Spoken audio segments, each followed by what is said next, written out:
एक व्यापारी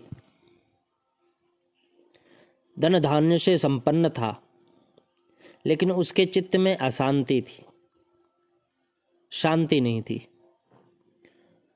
उसके शहर में एक महात्मा आए। उन्होंने एक प्रवचन में बताया कि परमात्मा ही शांति दे सकता है, इसलिए उसकी तलाश करो।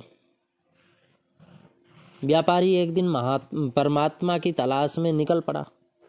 बरसों देशाटन करता रहा, लेकिन उसे परमात्मा के दर्शन नहीं हुए। समस्या बढ़ती ही गई। अपना शहर छूट गया, व्यापार छूट गया, स्वास्थ्य गिरने लगा, तबीयत खराब होने लगी। उसने सोचा कि अगर घर नहीं लौटे तो परदेश में ही कहीं मृत्यु हो जाएगी, लेकिन शांति के लिए परमात्मा से मिलने की उसकी प्यास खत्म नहीं हुई। वह आगे ही आगे बढ़ता गया। यात्रा करते हुए एक नए शहर में पहुंचा। वहां किसी महात्मा का प्रवचन चल रहा था। आवाज जानी पहचानी लगी। वह उनके पास गया। महात्मा के पास पहुंचते ही वह फूट फूट कर रोने लगा। तो महात्मा ने कारण पूछा, तो व्यापारी ने बताया कि आपने मुझे शांति के लिए ईश्वर की तलाश करने के लिए कहा था। तब से मैं शहर में दर दर हर शहर, धार्मिक हर स्थान पर भटक रहा हूँ, लेकिन ईश्वर का कहीं पता नहीं। तो महात्मा ने व्यापारी को समझाया कि भाई, मेरी बात तुमने शायद सुनी नहीं थी। मैंने तुम्हें बाहर नहीं बल्कि अपने भीतर ही ईश्वर की तलाश करने के लिए कहा था, क्योंकि वहीं रहता है वो। हम सब के अंदर भगवान विराजते हैं, ईश्वर के अंश ही तो हैं।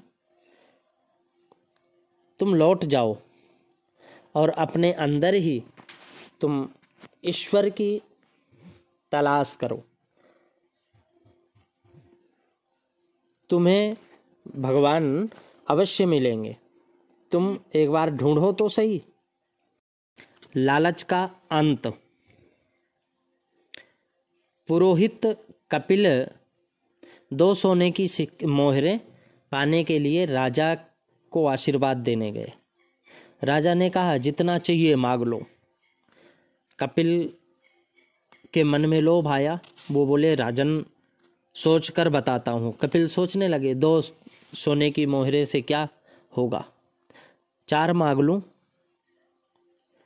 अरे, जब राजा मन मांगी इच्छा पूरी कर रहा है तो 4 फिर क्या मांगना, 8 मांग लूं। क्रमशः उनकी इच्छा बढ़ती चली गई और वो सोचने लगी कि क्यों ना राजा का राज्य ही मांग लूं।